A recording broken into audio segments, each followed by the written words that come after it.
À quand remonte votre dernière bosse? Non, je ne parle pas de ce type de bosse.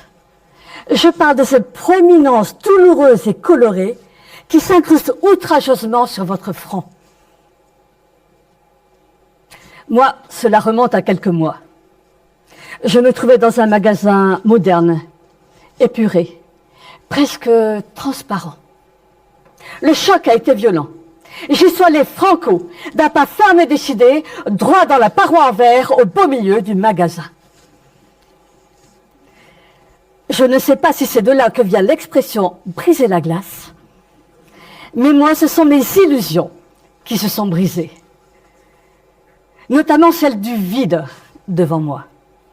Et c'est là que j'ai eu la révélation. J'ai compris que je n'étais pas entouré de vide, mais de cadre.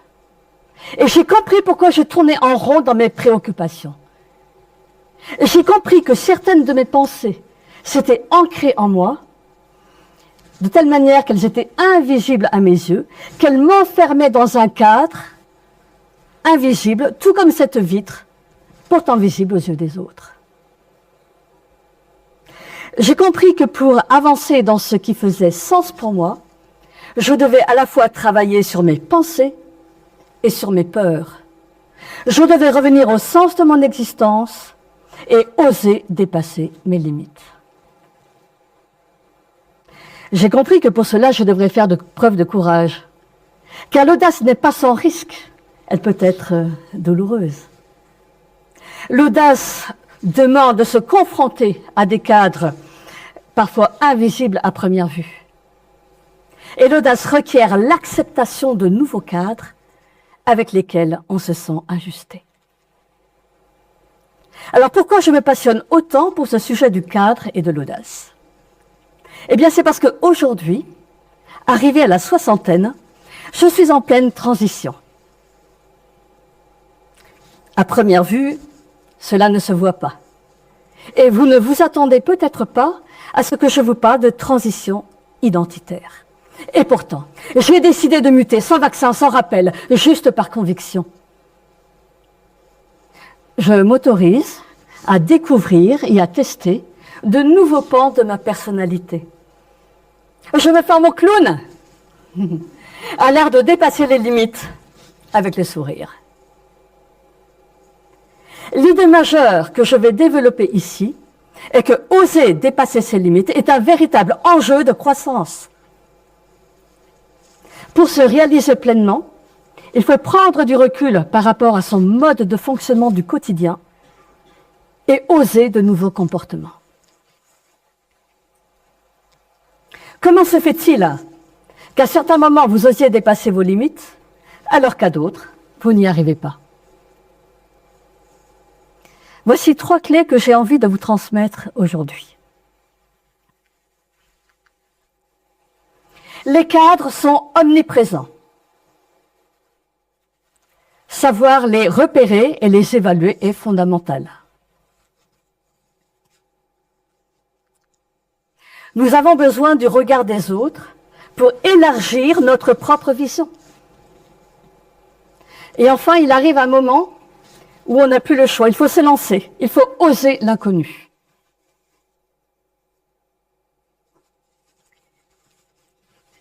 Grâce à cette vitre, j'ai donc développé une nouvelle conscience des cadres qui nous entourent. Cela commence très tôt, se poursuit toute notre vie, jusqu'à notre dernier souffle. Parmi ces cadres, il y a ceux que j'ai choisis. Choix d'études, de métiers, de liens sociaux. Il y a ceux que je n'ai pas choisis. Ceux que nous subissons tous d'une manière ou d'une autre à un moment donné. À commencer par notre enveloppe corporelle. Mais également notre lieu de naissance, notre origine, notre éducation, notre environnement, voire même une voie professionnelle imposée. La difficulté à repérer ces cadres est que chaque cadre a une partie visible et une partie invisible. La partie visible, c'est ce que je perçois, ce dont j'ai conscience. C'est d'ailleurs une des raisons pour lesquelles j'ai pu choisir ce cadre, parce que j'y vois des avantages, comme la taille de l'entreprise et ses possibilités d'évolution. À l'inverse, je peux me focaliser sur ce que je considère être des inconvénients, d'où l'impression de le subir. La partie invisible, je vais la découvrir au fur et à mesure de mes expériences. Il y a ce qui appartient au cadre lui-même, ce qui est extérieur à moi, comme la complexité des processus de fonctionnement de l'entreprise. Et il y a ce que je vais renforcer petit à petit au fur et à mesure de mes expériences. Ce qui était extérieur à moi finit par faire partie de mon mode de fonctionnement.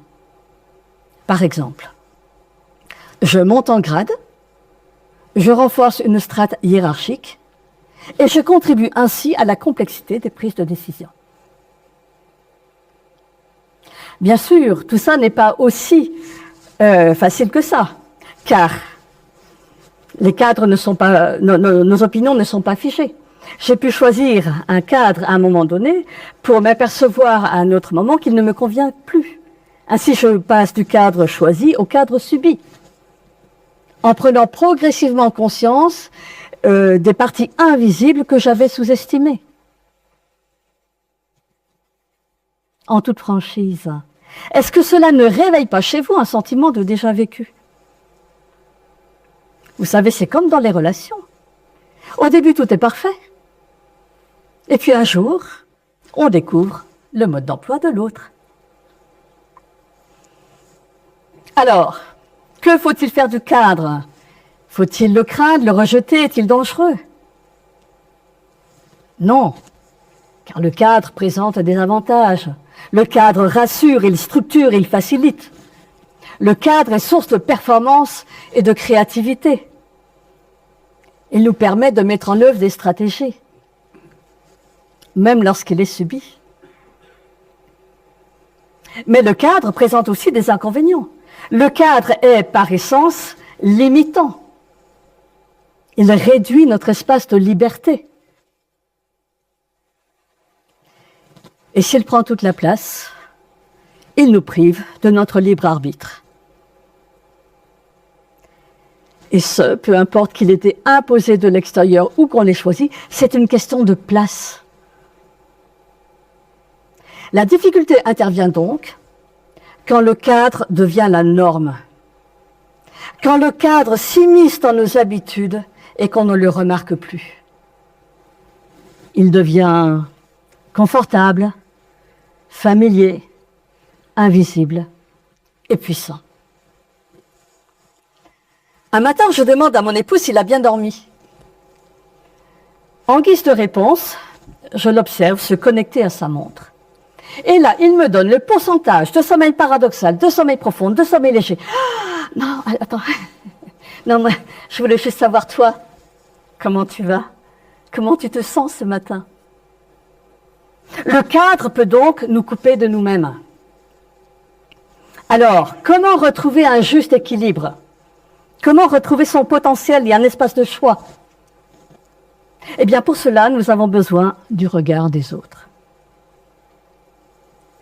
Laissez-moi vous présenter un modèle qui explique comment améliorer la connaissance de soi, comment sortir d'une vision étriquée de soi et comment oser dépasser ses limites.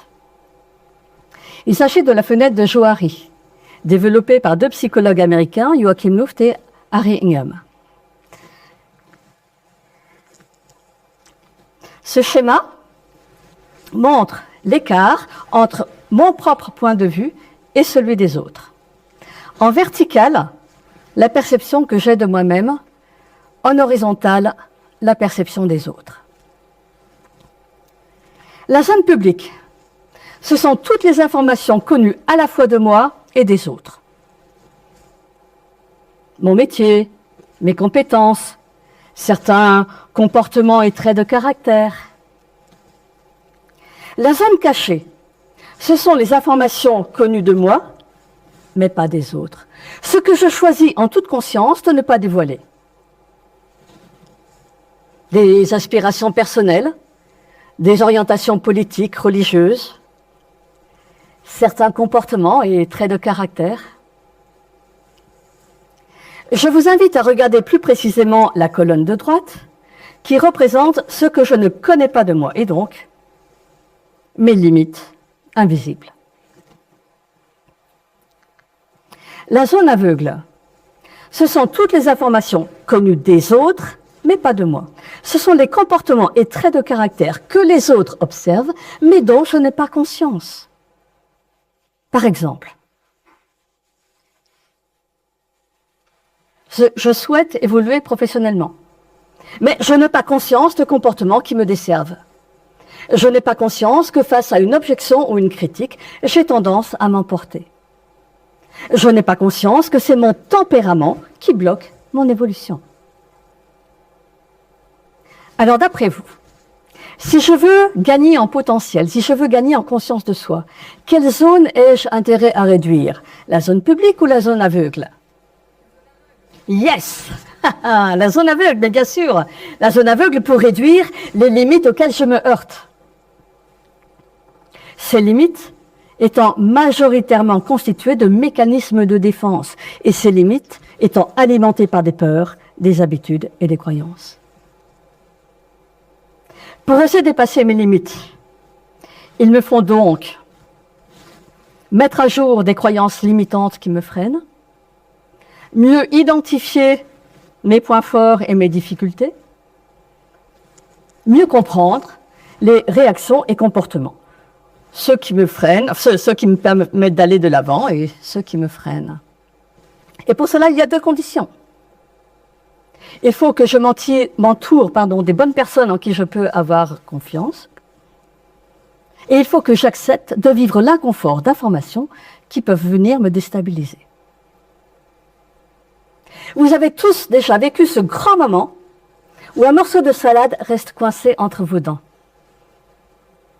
Tout le monde peut le voir spontanément, sauf vous. La question est, êtes-vous prêt à accepter une information inconfortable, voire déstabilisante, ou préférez-vous rester dans votre zone aveugle?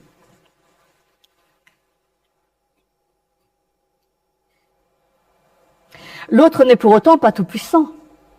L'autre a beau faire de son mieux pour m'aider à élargir ma vision des choses, une part de responsabilité m'incombe. C'est à moi qu'il appartient d'élargir mon quart. C'est à moi qu'il appartient de regarder mes zones d'ombre. Et c'est à moi qu'il appartient d'oser l'inconnu. Car il y a cette quatrième zone, cette part de moi qui m'échappe et qui échappe aussi aux autres. Cette zone aux limites inconnues pour tous représente une zone de développement potentiel inexploitée, inexplorée. Et si j'osais penser différemment, et si j'osais me comporter différemment, et pour aller l'explorer, il n'y a qu'une solution. Oser, tenter, tester, et assumer ses bosses.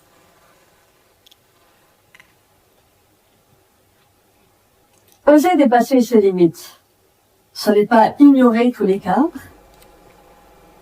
ni les rejeter. C'est choisir les cadres qui nous conviennent le mieux. C'est accepter de faire bouger le curseur entre confort et inconfort. Et c'est accepter de voir les bosses non pas comme des échecs, mais comme des opportunités de rebond et de réajustement.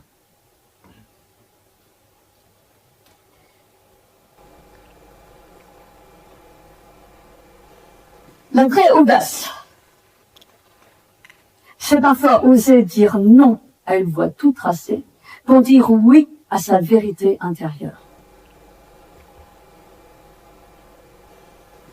J'aimerais terminer en citant Jean d'Ormesson, qui parle du devoir d'existence.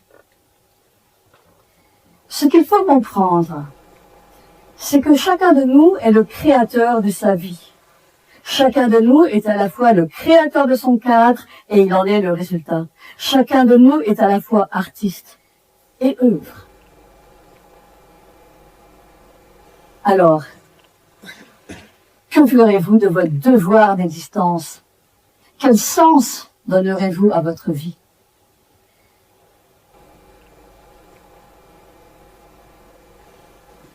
Sachant que tant que vous testerez vos limites, vous serez sur la bonne voie. Cela veut dire que vous êtes vivant. Merci.